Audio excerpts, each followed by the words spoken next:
12 वर्ष का वनवास और सही, परंतु मैं अपने भाइयों और पांचाली को निर्बल नहीं होने दूंगा।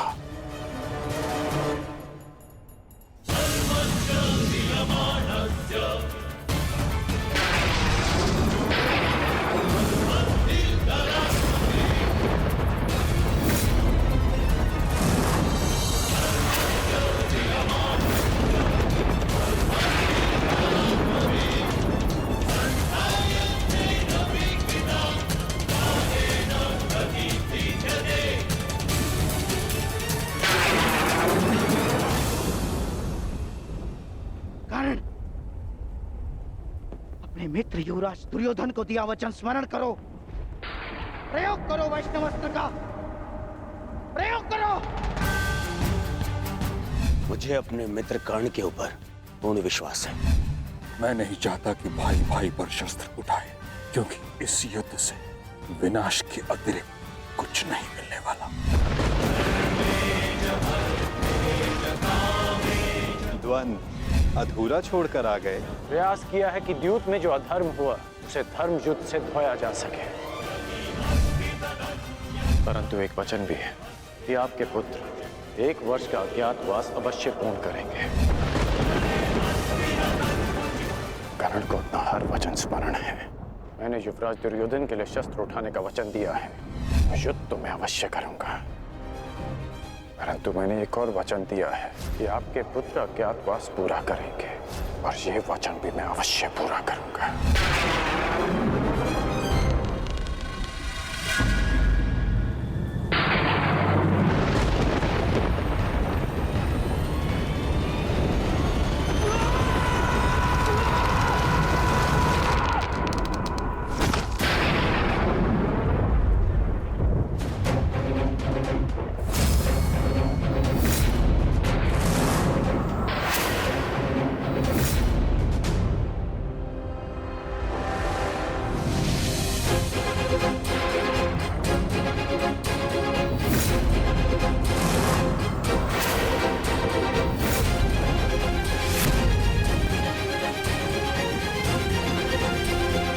धनुष की प्रत्यंचा टूट गई है बृहन्नला।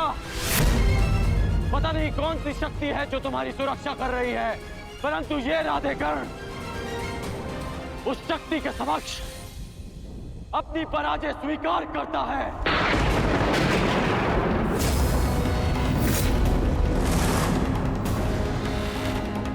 क्षमा कीजिएगा युवराज, परंतु मैंने आपको अपना दिया वचन और हस्तिनापुर के लिए अपना उत्तरदायित्व पूर्ण करने का प्रयास किया, परंतु प्रारब्ध ने मेरा साथ नहीं दिया।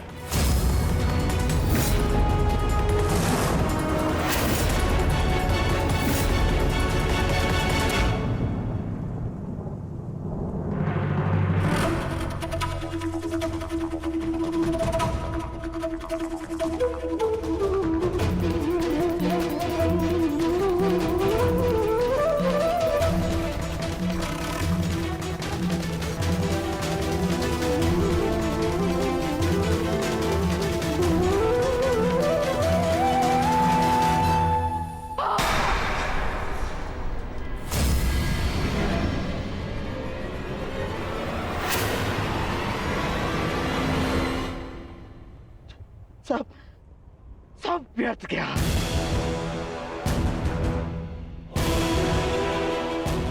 इतना परिश्रम, इतनी योजना, सब व्यर्थ गया। सब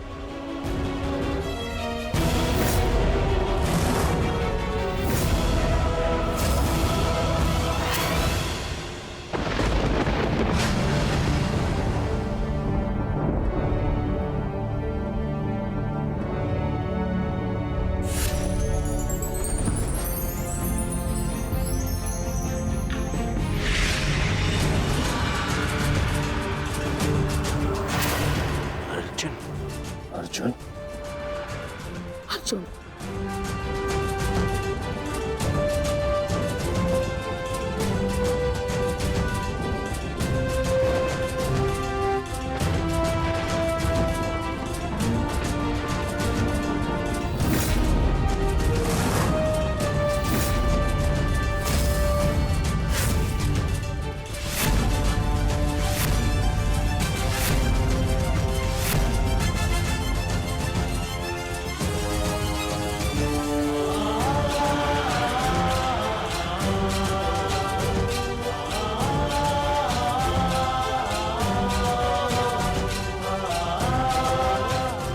अज्ञातवास पूर्ण हुआ ज्येष्ठ।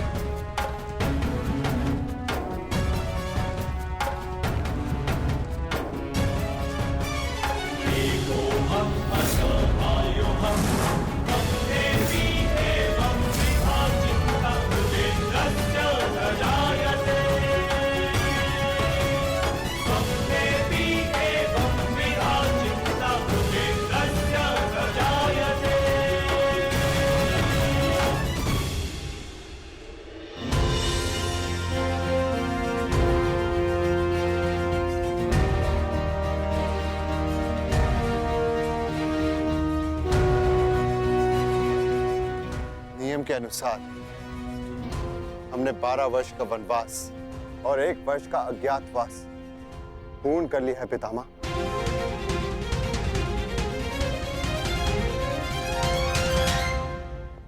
आपसे ये आशा नहीं थी धर्मराज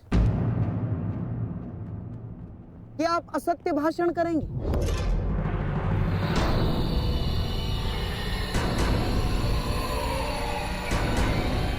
कैसा असत्य? ज्येष्ठ भ्राता श्री ठीक कह रहे हैं, हमारा अज्ञातवास पूर्ण हो चुका है। नहीं प्रिय अर्जुन, सभी नियमों का पालन नहीं हुआ है।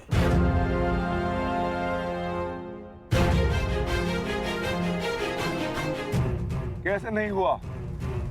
13वें वर्ष में हमें कोई पहचान ना सके, यही नियम था। हाँ, और इस नियम को समझने के लिए तुम लोगों के पास पुनः 13 वर्ष का समय होगा भीम, है ना दुर्योधन? समझाओ इसे।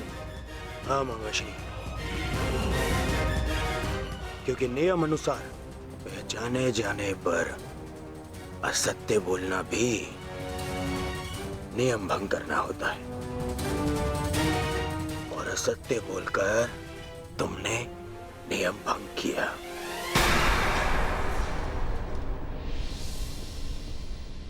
क्या सत्य कहा हमने? अपने अनुज से पूछो युधिष्ठिर। क्यों अर्जुन, जब मैंने तुमसे तुम्हारा परिचय पूछा तो क्या कहा था तुमने? बृहनिल्ला, बृहनिल्ला नाम है मेरा। आचार्य द्रोण पितामह भीष्म के समक्ष, पूरी कौरव सेना के समक्ष अर्जुन ने असत्य कहा था। अपना नाम बृहनला बताया था, अपने आप को किन्नर बताया था।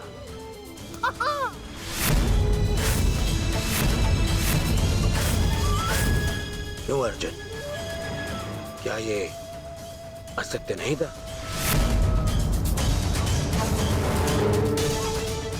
आपने भी तो सुना था पितामह।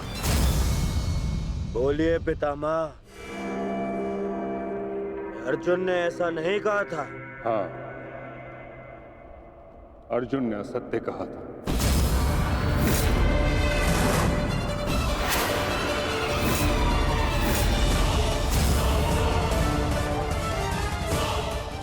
और अर्जुन ने अपना नाम बृहन्नला बताया था, और वही बृहन्नला अर्जुन बन के सामने खड़ा है।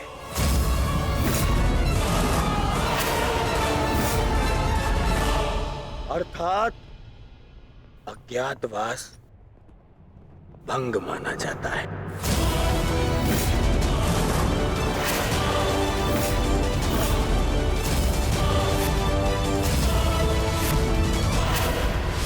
जाओ पांडवों, वापस वन में जाओ और योजना बनाओ कि अगली बार 12 वर्ष के पश्चात अज्ञातवास में कैसे पकड़े ना जाओ। जाओ जाओ जाओ जाओ। नहीं दुर्योधन, अज्ञातवास भंग नहीं हुआ है दुर्योधन। मैंने कोई असत्य नहीं बोला और ना ही मैंने कोई नियम भंग किया है। जो तुम्हारे समक्ष खड़ा है वो अर्जुन है, पुरुष है, परंतु जिससे तुम्हारी सेना युद्ध कर रही थी वो बृहनला थी, एक किन्नर। देव अप्सरा देवी उर्वशी ने मुझे शाप दिया था, इसलिए 1 वर्ष तक मुझे किन्नर बनकर रहना पड़ा। परंतु आज सूर्यास्त के पश्चात वो शाप पूर्ण हुआ। अब मुझे अपना वास्तविक रूप प्राप्त हुआ। अब आप बताइए पितामह, क्या मैंने असत्य कहा? क्या अज्ञातवास भंग हुआ?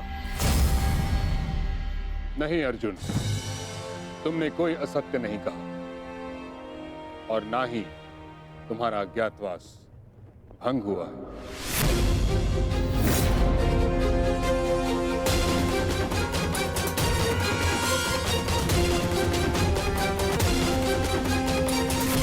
परंतु मैंने इसे पहचान लिया था पितामह। नहीं दुर्योधन, तुमने पहचाना नहीं था। तुम्हें आभास हुआ था कि ऐसा बाण केवल अर्जुन चला सकता है।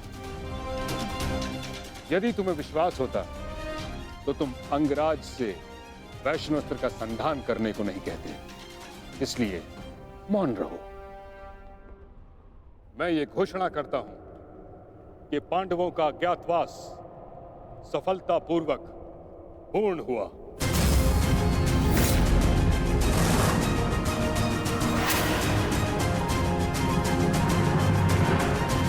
नहीं,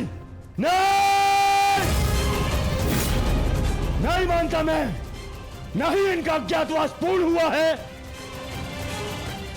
और न ही मैंने इनका राज्य लौटाऊंगा। अब जो भी निर्णय होगा वो युद्ध से होगा। हम पुनः अवश्य मिलेंगे युधिष्ठिर, रणभूमि में। स्मरण रखना दुर्योधन, हमने कभी युद्ध नहीं चाहा। तुमने हमें इस युद्ध में धकेला है और अब यदि आर्यव्रत के भाग्य में युद्ध ही है तो ठीक है, जो युद्ध होगा अवश्य होगा। यदि न्याय और नीति के लिए हम वनवास भोग सकते हैं तो न्याय की स्थापना के लिए हम युद्ध भी अवश्य कर सकते हैं।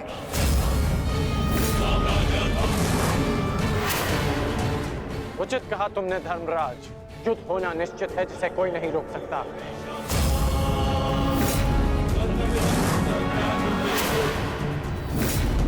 अज्ञातवास पूर्ण होने का सुख कुछ ही दिनों तक रहेगा धर्मराज। हमने बिन 13 वर्षों को यूं ही नहीं काटा है कर्ण।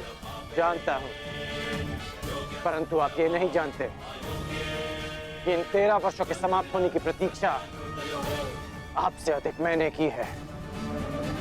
हर पल मैंने युद्ध की तैयारी की है धर्मराज।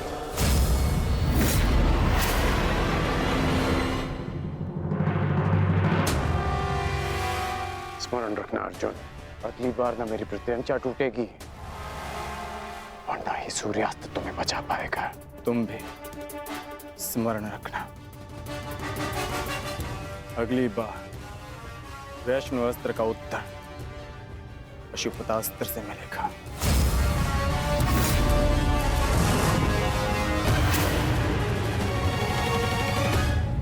समझ में नहीं आता युधिष्ठिर, मैं किन शब्दों में आपका धन्यवाद करूं। आप पांचों ने ना केवल मेरी, मेरे परिवार की, अपितु मेरी प्रजा की भी रक्षा की है। आभार की आवश्यकता नहीं है महाराज, क्योंकि हम स्वयं आपके उपकारों के तले दबे हैं। यदि विराट नगर ने हमें शरण न दी होती तो हम फिर से 12 वर्ष का वनवास भोग रहे होते। सम्राट, समझ नहीं आता कि आपका ये ऋण कैसे चुकाऊंगा मैं। जीवन भर भी आपके चरणों में सेवा करूं, ये ऋण नहीं उतार पाऊंगा मैं। ऋण उतारने के लिए चरणों पर गिरने की आवश्यकता नहीं है विराट राज।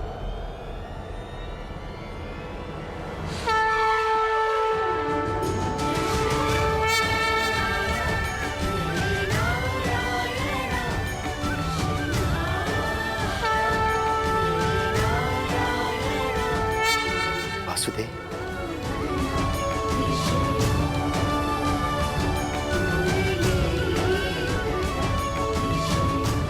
प्रणिपात वासुदेव।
जब से ये सृष्टि बनी है, नदी की धारा और चट्टान के मध्य सदा संघर्ष रहा है, परंतु हर बार चट्टान की कठोरता को हारना पड़ता है और नदी की धारा कोमल होते हुए भी कठोर चट्टान को काट देती है। कभी सोचा है क्यों चट्टान इतनी कठोर और जल इतना कोमल, चट्टान इतनी दृढ़ और जल इतना लचीला, फिर भी सदा जल कठोर चट्टानों के मध्य से अपना मार्ग बना ही लेती है? कारण केवल एक है और वो है लगातार चलने की क्षमता। जल बढ़ता रहता है, चट्टान अडिग रहती है। इसी कारण जल चट्टान को काटकर मार्ग बना लेता है। इसलिए लगातार चलते रहिए, रुकिए मत, क्योंकि चट्टान जैसी हर समस्या को आप भी जल की तरह काट सकते हैं।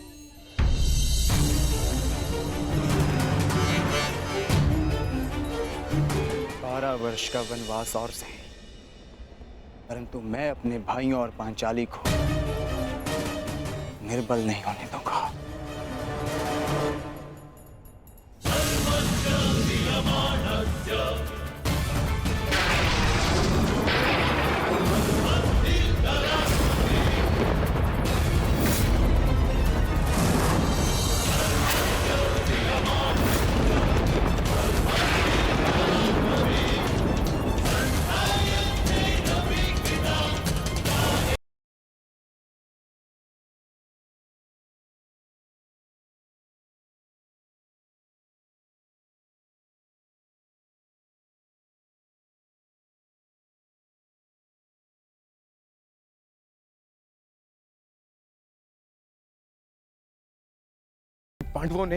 कहीं पांडवों ने युद्ध की चेतावनी तो नहीं दी? आक्रमण की चेतावनी नहीं, विवाह का निमंत्रण आया है। विवाह? किसका विवाह? विराट कुमारी उत्तरा का। किसके साथ? उससे जिसमें साहस के साथ बुद्धि भी।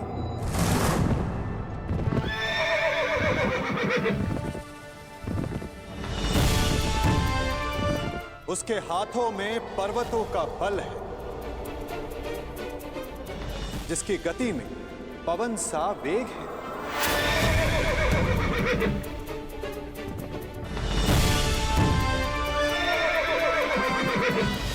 जिसके विषय में तुलना ही नहीं की जा सकती कि उसके बाणों की धार अधिक तीक्ष्ण है या उसका मस्तिष्क।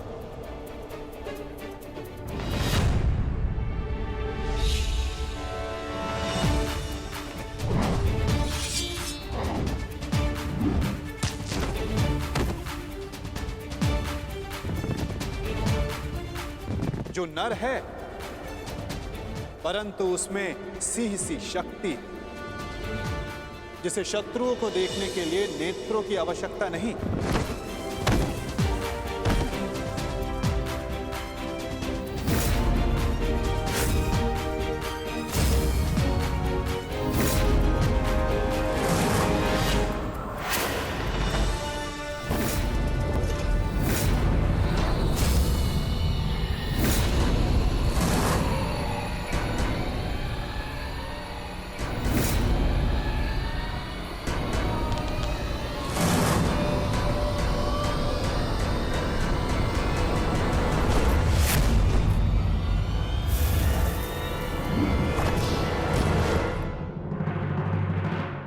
जिसकी शक्ति शेष नाग के समान है,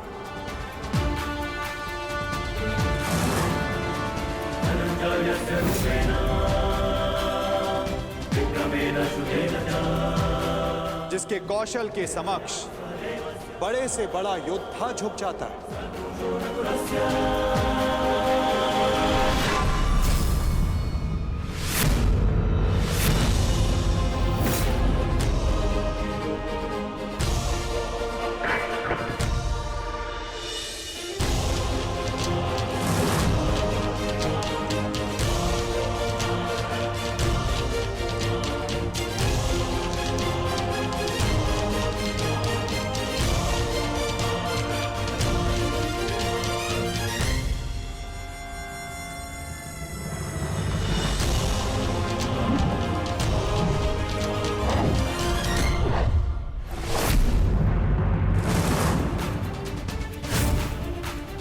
मित्रों का मित्र और शत्रुओं का शत्रु है, जो अपनों के मान के लिए अपने प्राणों को न्यौछावर कर दे, परंतु उसमें तनिक भी अभिमान नहीं।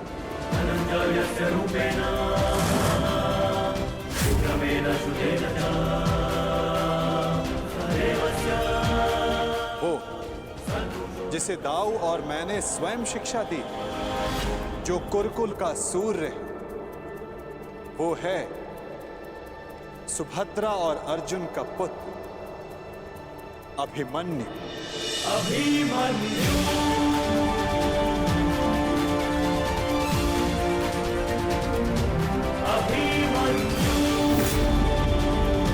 वो जितना शक्तिशाली है उतना ही विनम्र है।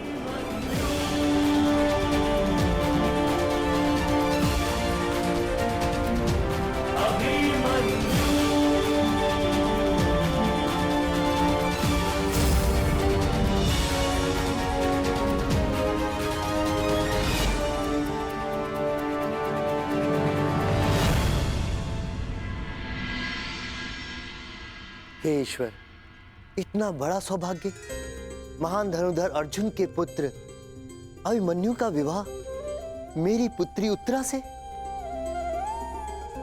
मैं धन्य हुआ वासुदेव। स्वप्न में भी नहीं सोचा था कि मैं महाशक्तिशाली पांडवों का समधी बनूंगा।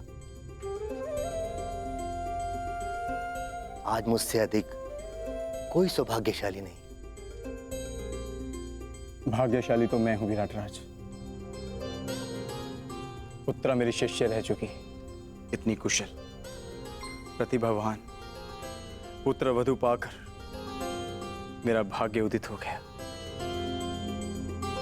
परंतु आप लोग अभी अभिमन्यु से मिले नहीं, और मैं चाहता हूं कि उत्तरा के साथ आप भी मिल लें और उसके पश्चात निर्णय लें कि अभिमन्यु उत्तरा के योग्य है या नहीं। अभिमन्यु आपका पुत्र है, और जिसके शिक्षक स्वयं वासुदेव हो, तो उसकी योग्यता पर संदेह करना भी पाप है। हम उत्तरा का संबंध अभिमन्यु के साथ करने को प्रस्तुत हैं।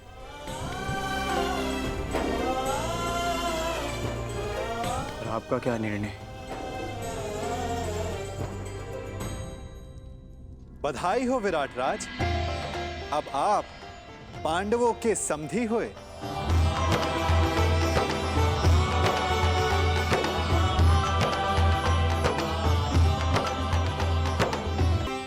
इतने इतना दुस्साहस, इतना दुस्साहस!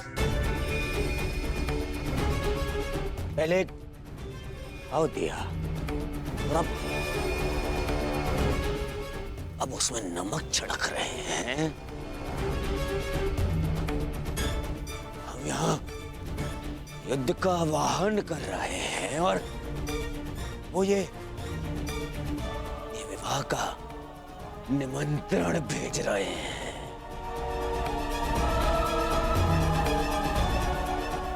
नहीं जाएंगे, हम वहां नहीं जाएंगे, कोई नहीं जाएगा वहां।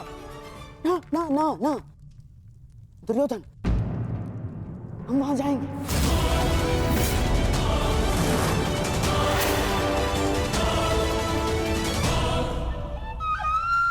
महाराज, मेरा मत है कि हमें वहां जाना चाहिए। युद्ध और संधि अपने स्थान पर है और संबंध अपने स्थान पर है महाराज। कुरुवंश के अगली पीढ़ी का पहला विवाह है ये और हमें निमंत्रण भी आया है। हमें जाना चाहिए महाराज। हाँ?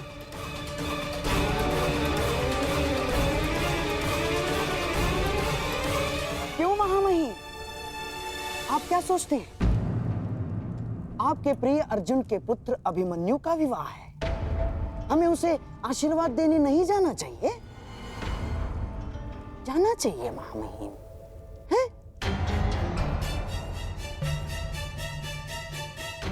क्यों अंगराज, क्या एक पीढ़ी के बैर का दंड अगली पीढ़ी को देना क्या न्यायोचित है? बोलिए अंगराज। जिनसे युद्ध करना है उनका आतिथ्य ग्रहण करना उचित नहीं है। महाराज, यदि हम पांडवों के अतिथि बने तो वो ये संकेत देगा कि हम उनसे भयभीत हो गए हैं। ना ना ना ना ना ना, अपितु इस निमंत्रण को स्वीकार नहीं किया तो संदेश जाएगा कि हम उनसे भयभीत हैं। महाराज, युद्ध होगा तो होगा, परंतु परिवार से प्रेम का निमंत्रण आया तो हमें उसे स्वीकारना चाहिए महाराज।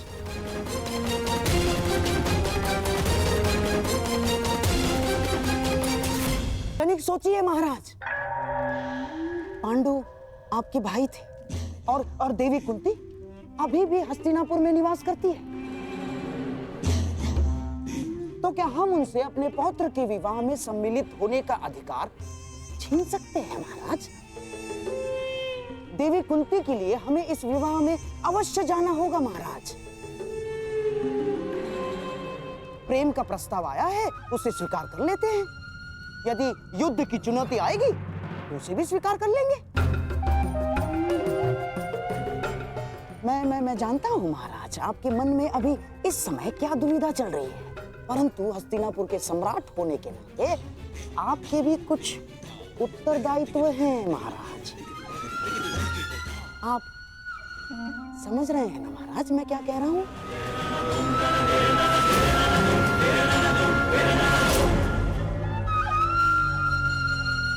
तो ठीक है, हम इस विवाह में अवश्य जाएंगे।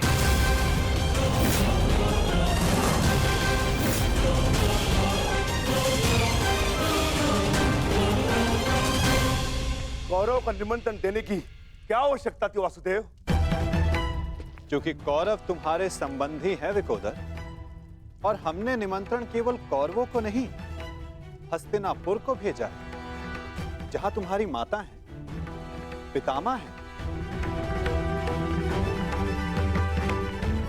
इतने वर्षों के पश्चात भी भीम को अपने क्रोध पर नियंत्रण करना नहीं आया। मैं अपने अनुज की ओर से आपसे क्षमा चाहता हूं वासुदेव, परंतु मेरे भी मन में यही प्रश्न है कि कौरवों को निमंत्रण क्यों? और अब भी मेरा उत्तर वही रहेगा युधिष्ठिर, कि कौरव तुम्हारे संबंधी हैं। पूछने का कोई लाभ नहीं ज्येष्ठ। माधव को यदि नहीं बताना है तो वो नहीं बताएंगे, परंतु मुझे विश्वास है माधव ने जो भी निर्णय लिया होगा हमारे हित में ही लिया होगा, क्योंकि माधव की आंखें भविष्य देख सकती हैं। यदि विश्वास है पार्थ, तो आगे बढ़ो, विवाह की तैयारी करो, क्योंकि समय कम है और कार्य अधिक शेष है।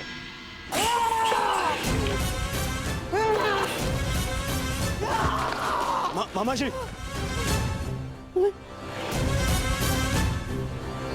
तुम्हें क्या लगता है ये निमंत्रण मैंने बड़े आनंद से स्वीकार किया है? हैं? ये लगता है तुम्हें? मेरे मन से पूछो, मेरी आंखों में देखो दुर्योधन, तुम्हें उत्तर मिल जाएगा। कितना बड़ा अपमान है ये निमंत्रण मेरे लिए, ये निमंत्रण। परंतु यदि इतना बड़ा अपमान था मामा श्री, तो निमंत्रण स्वीकार क्यों किया मामा श्री? क्योंकि एक अपमान का उत्तर देने के लिए अपमान को स्वीकारना पड़ता है दुर्योधन। ये विवाह, ये संबंध, ये निमंत्रण मेरे लिए उस कृष्ण का प्रहार है दुर्योधन। प्रहार, बड़ा दुखदायी प्रहार है, और उस प्रहार का उत्तर देने मुझे जाना होगा दुर्योधन। और मैं जाऊंगा। तुम खड़े क्यों हो? तुम बैठो, मैं जाऊंगा। मैं जाऊंगा। मैं कुछ समझ नहीं पा रहा हूँ मामा श्री। उस छलिए ने मुझे हरा दिया दुर्योधन। मैं हार गया। हमने दिग्विजय करके उन्हें मित्र विहीन कर दिया। द्वारका में महाबली बलराम के साथ संधि करके हमने उन्हें आशा विहीन कर दिया। परंतु उस छलिए ने एक ही क्षण में पांडवों को वो सब कुछ दे दिया जो हमने उनसे छीना था दुर्योधन। इस विवाह से उस वासुदेव ने उन पांडवों को राज्य, मित्र, आशा सब कुछ दे दिया। सब कुछ दे दिया दुर्योधन।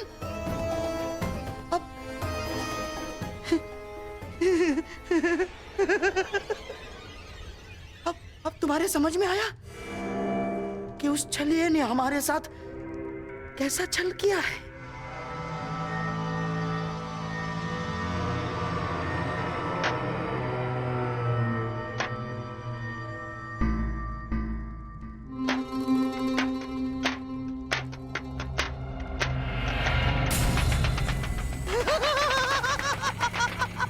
साम, ताम, दंड, भेद, युक्ति, कपट, छल, कुचक्र, षड्यंत्र, कुछ भी प्रयोग करके मैंने इस विवाह को अपशकुन न बनाया तो मेरा भी नाम शकुन ही नहीं।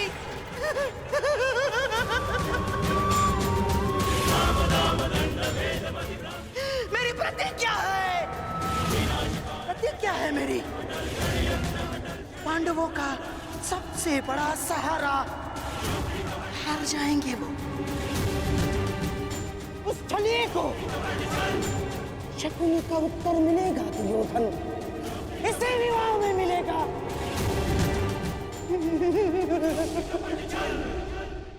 13 वर्षों के वनवास ने न केवल तुम्हारे संयम और पराक्रम को धार दी है युधिष्ठिर, 13 वर्षों की इस अवधि में कठिन परिश्रम और परीक्षण के पश्चात तुम्हारी अगली पीढ़ी भी युद्ध कौशल में कुशल हो गई। अब तुम सबका वनवास पूर्ण हुआ। अब समय आ गया है अपने वनवास रूप तपस्या का फल पाने का, और वो फल है तुम सबके पुत्र।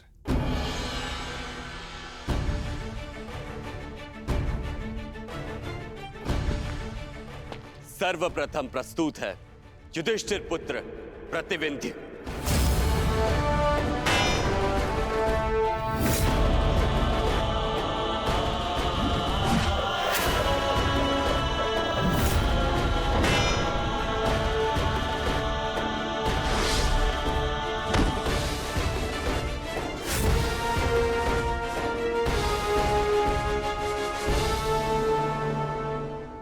प्रस्तुत है भीमपुत्र सुत्सोम।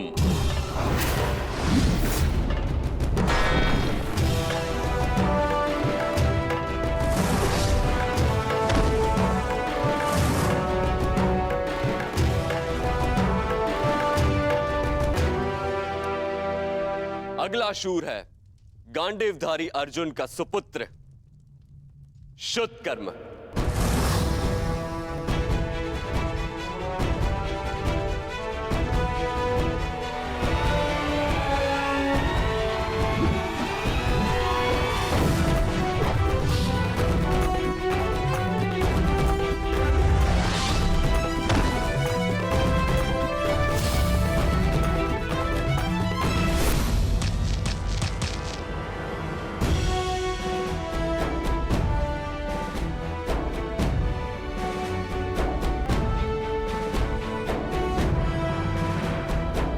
और अंत में नकुल पुत्र शतनिक और सहदेव पुत्र शुद्ध से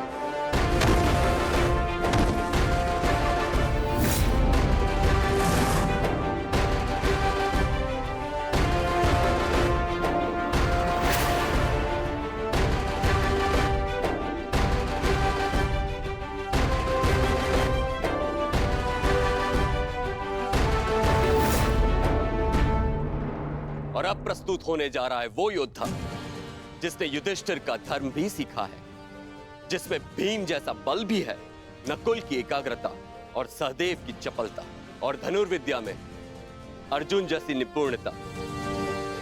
वो है अर्जुन पुत्र महायोद्धा अभिमन्यु। कृष्णे गुणार्जिता पांडवेषु च ये गुणा अभिमन्यु कुटिलेकस्था दृश्यन्ते गुणसञ्चया अभिमन्यु।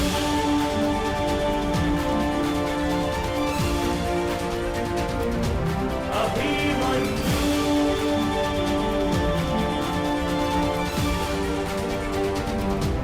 अभिमन्यु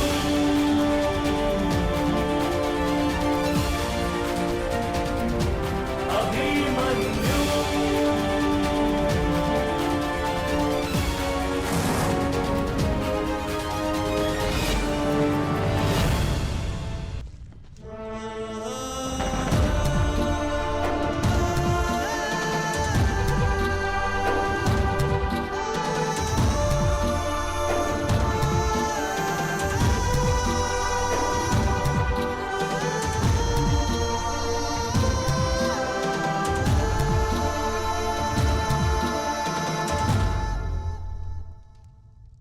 मामाश्री ने मेरे परिचय में एक बात कम कही माता, कि आप जैसा तेज भी है मुझ में।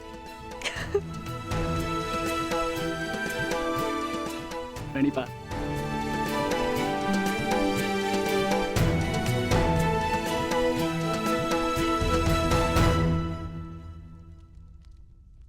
पुत्र अभिमन्यु,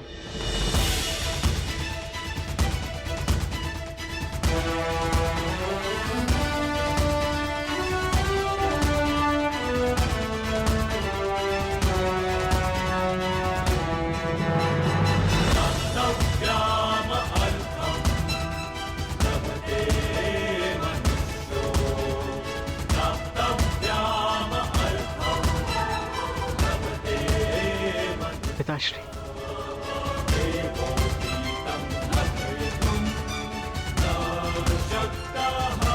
प्रणिपात।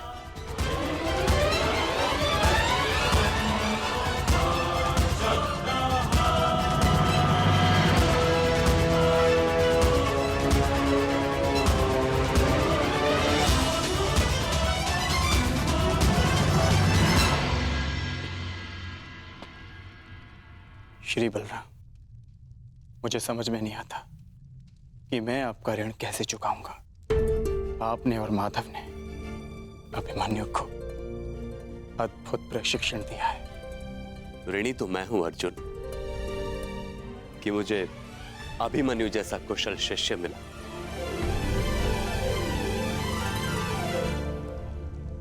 आपका पुत्र साम कहाँ है सखा? उसे नहीं लाए साथ में? क्या वो हमसे नहीं मिलना चाहता?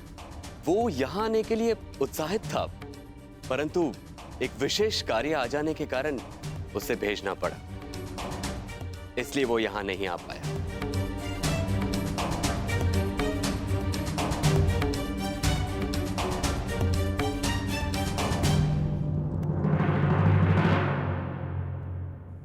मेरे प्रिय, मैंने सदा ईश्वर से यही मांगा कि फिर से एक बार आपसे भेंट करने का अवसर मिल सके, और देखिए ईश्वर ने मेरी इच्छा सुन ली। हमें मिलाने का अवसर निकाल ही लिया। विराट नगर में भ्राता अभिमन्यु और राजकुमारी उत्तरा का विवाह है, जहाँ सम्मिलित होने के लिए निमंत्रण आया है हमें। आशा करती हूँ कि पिताश्री को मना पाऊँ कि वो अपने साथ साथ मुझे भी विवाह में ले चले। बहुत प्रेम करते हैं वो मुझसे। कदाचित साथ ले जाने के लिए तैयार हो जाएंगे और मैं तुमसे मिल पाऊंगी प्रिय सांब।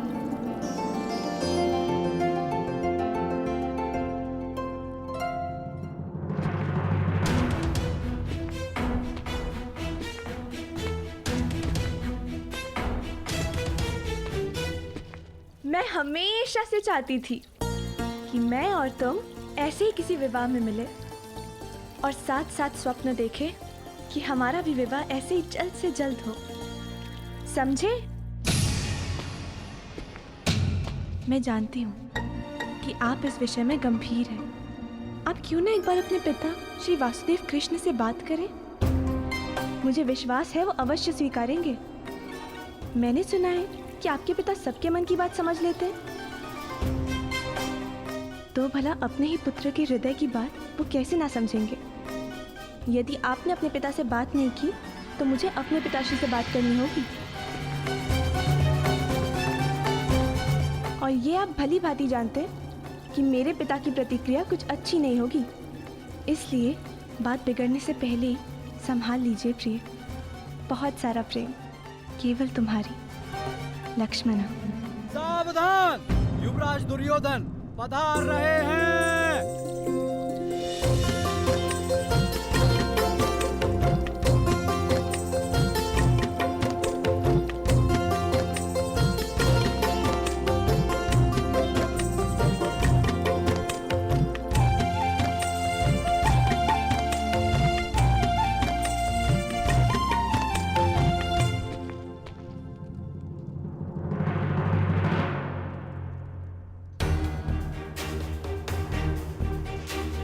लक्ष्मणा, पिताश्री,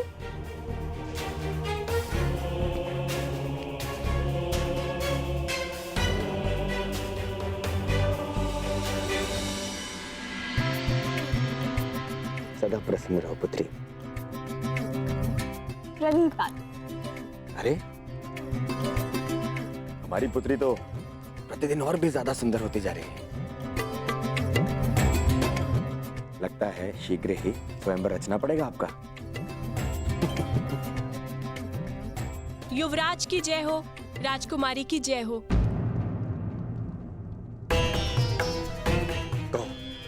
वो युवराज, राजकुमारी पक्षियों को दाना भिजवाना चाहती थी, इसलिए मैं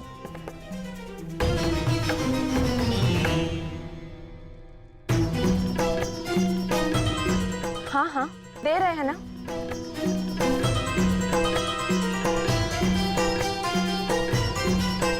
पुत्री, इन पक्षियों के साथ में खेलना कम कर दो।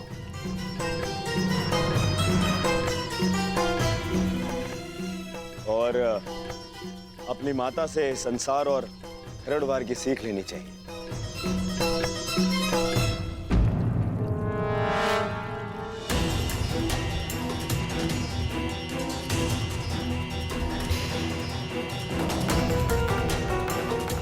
श्रृंगार करना सीखो। आपकी विवाह की आयु आती जा रही है। आप भी ना पिताश्री। मैं किसी से विवाह नहीं करने वाली। मैं आपको छोड़कर कहीं नहीं जाऊंगी।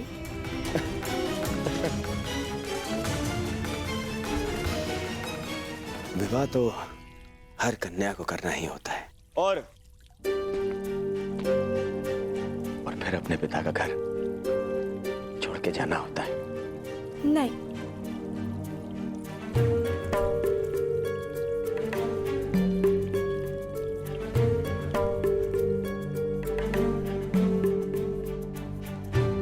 और मैं इतना मूर्ख भी नहीं हूं लक्ष्मणा।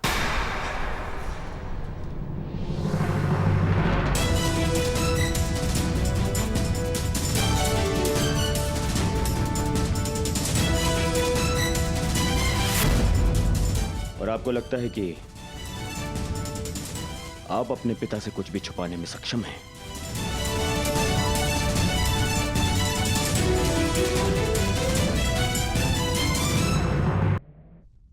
आप प्रतिदिन शाक और भात क्यों बनाती हैं माते? शाक भात मेरे करण का प्रिय है। उसे यहाँ आने का समय नहीं मिलता। मैं सोचती हूँ जब भी वो आएगा शाक भात देखकर उसे संतोष होगा।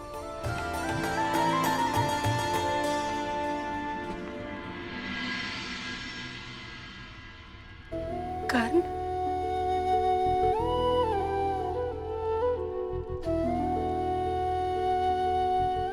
कर्ण नहीं माता, राधे कर्ण।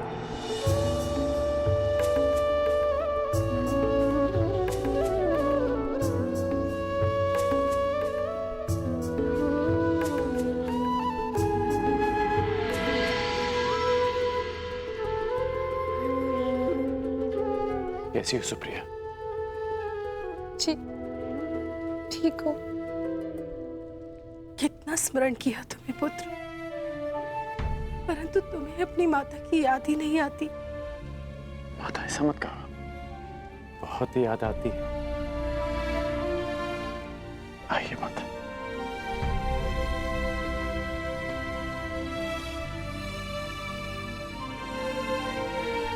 नहीं माता,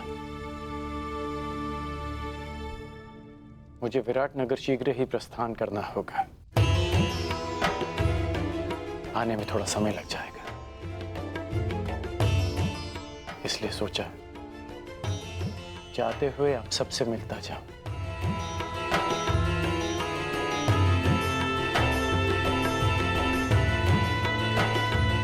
किसे खोज रहे हो पुत्र?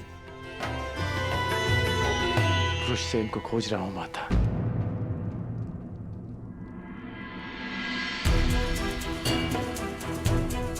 बहुत समय हो गया उससे मिले।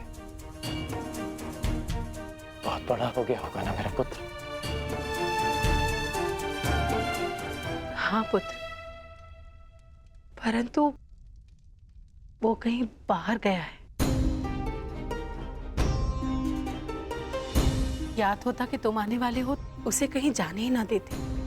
अच्छा, बाहर क्या? माता, उसे आने में अधिक समय लग जाएगा क्या? कदाचित आज तुम उससे मिल नहीं पाओगे। नहीं माता, मुझे उससे मिलना है। पिछली बार भी विराट युद्ध से पहले जब मैं यहाँ आया था तो उससे नहीं मिल पाया था माता, परंतु इस बार मैं उससे अवश्य मिलूंगा। ठीक है, मैं अपने पुत्र की यहीं प्रतीक्षा करता हूं। अन्यथा यदि आपको पता है कि वो कहां गया है तो आप मुझे बता दीजिए, मैं वहीं जाके उससे मिल लूंगा।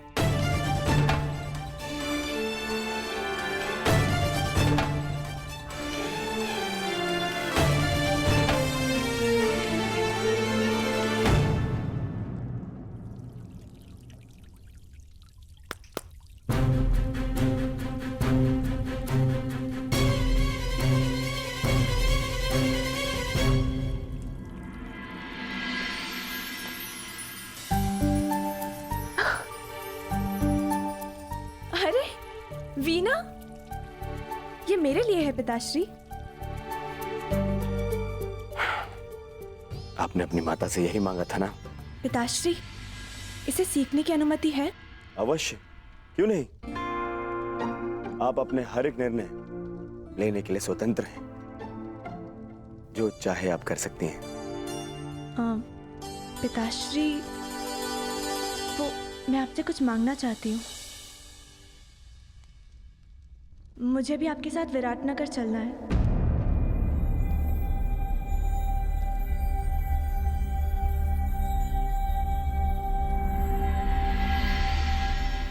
प्रश्न ही नहीं उठता लक्ष्मणा।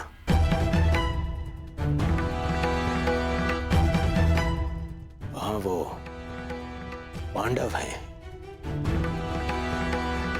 मेरे शत्रु, और वो छलिया कृष्ण भी होगा।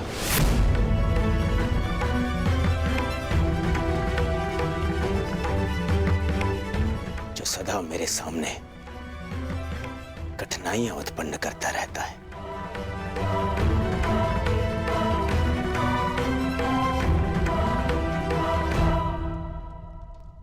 मैं अपनी पुत्री को किसी भी संकट में नहीं डाल सकता। परंतु पिताश्री, आप ही ने कहा था कि आप हमारी प्रत्येक इच्छा पूरी करेंगे। अवश्य, परंतु जानबूझकर आपको संकट में तो नहीं ढकेल सकता ना। आपकी सुरक्षा मेरा कर्तव्य है।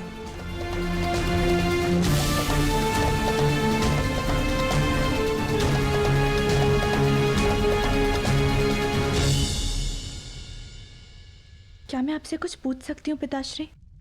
निसंदेह, पूछिए, क्या पूछना है? लक्ष्मणा, क्या जानना है आपको?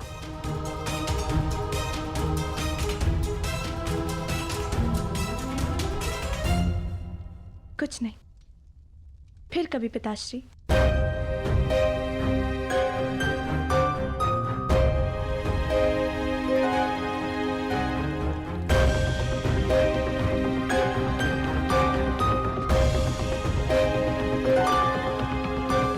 समझ नहीं आ रहा है आपको सांप के बारे में कैसे बताऊं, परंतु कदाचित अभी समय नहीं आया है।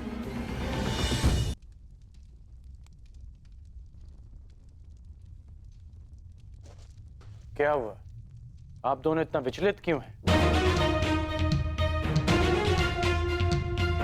कुछ नहीं पुत्र, सब ठीक है।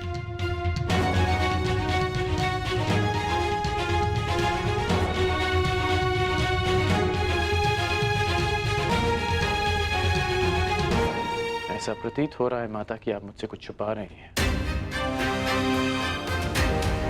माता, वृषसेन कहाँ है? आप मौन क्यों हैं माता? सुप्रिया, हमारा पुत्र कहाँ है, बताओ। जी पुत्र वो शिव मंदिर गए। कुछ पंडित आए थे तीर्थ के लिए, उन्हें मार्ग दिखाने गया है। बस इतनी सी बात है। आप मुझे बता क्यों नहीं रही थी?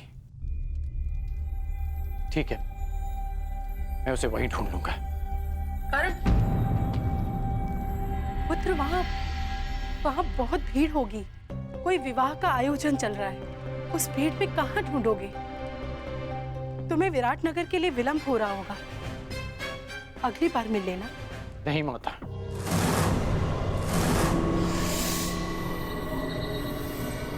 मैं इसी बार उससे मिलूंगा। मैं शिव मंदिर जा रहा हूं माता। प्रणिपात।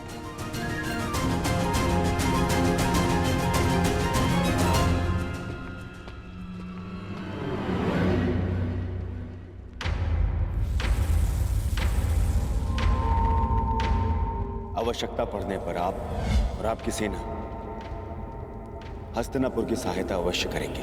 स्वीकार है। वासुदेव, हमें बलराम ने समर्थन देने का वचन दिया था, और तुमने उन पांडवों को समर्थन देके सब कुछ बिखेर दिया। वासुदेव, कैसे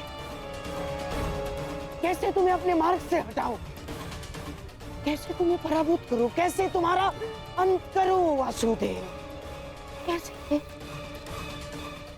कैसे करूं?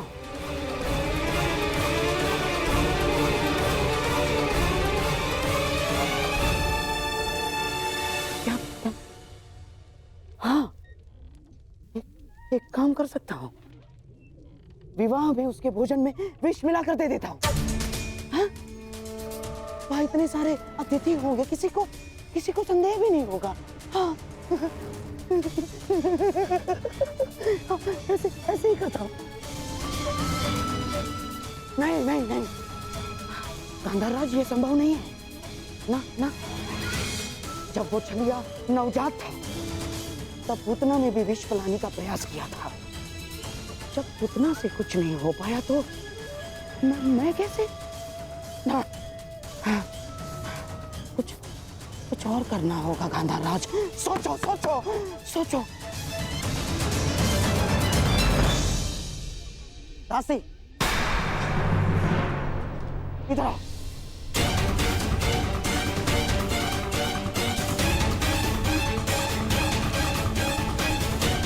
सुना नहीं तुमने? जाओ मेरे लिए मदिरा का प्रबंध करो, जाओ।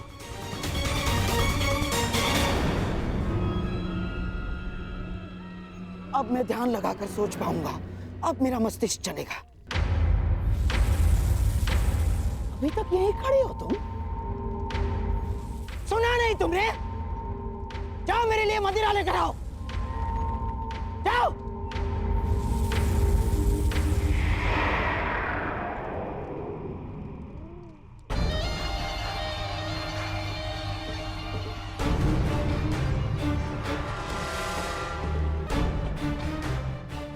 करूं उस वासुदेव का अंत?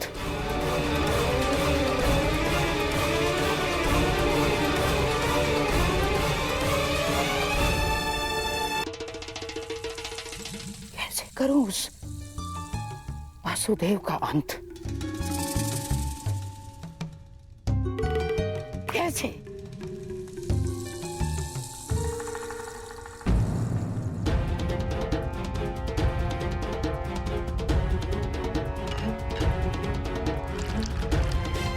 गांधार नरेश, मदिरा।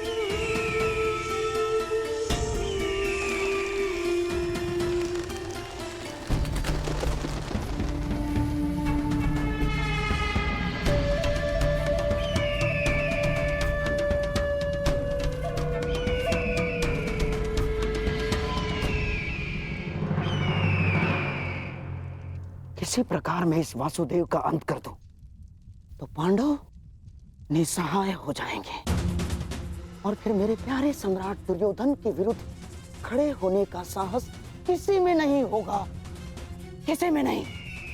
हाँ?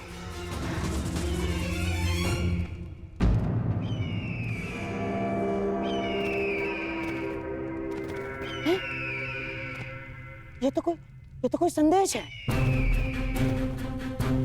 कौन भेज रहा है और किसे?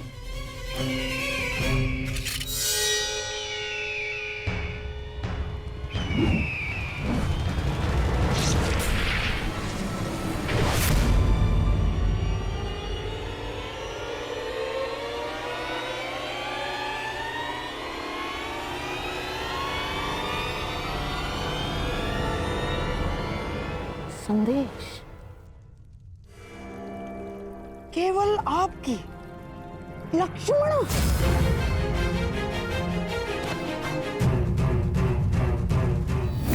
क्या है ये? क्या है ये? तुम्हें ज्ञात भी है तुम क्या करने जा रही थी? हैं? कृष्ण का पुत्र साम और दुर्योधन की पुत्री लक्ष्मणा। असंभव है ये, असंभव है ये, तुम्हारा दोनों का साथ असंभव है। तुम्हें याद भी है इसका परिणाम क्या होगा बच्चे? हैं? याद है तुम्हें इसका परिणाम क्या होगा? महाविध्वंस हो जाएगा बच्चे, महाविध्वंस।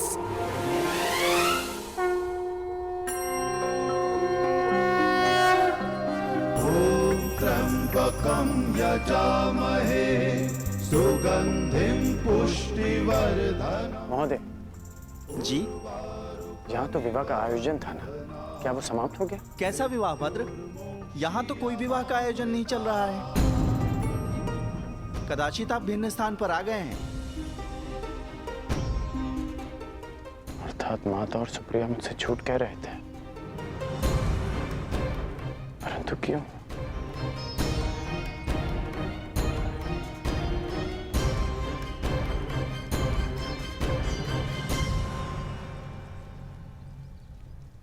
ये तो अनुचून का मित्र है।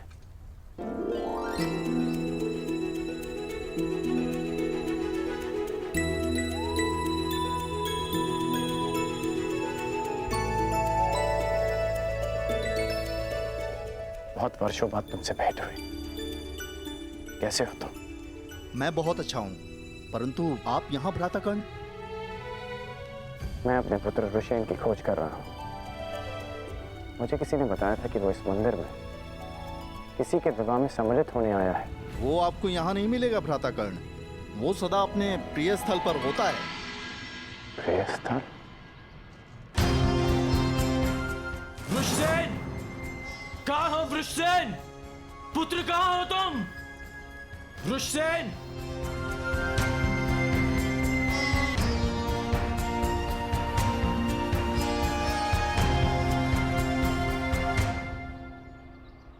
हमें क्षमा कर दीजिए महोदय, क्षमा कर दीजिए।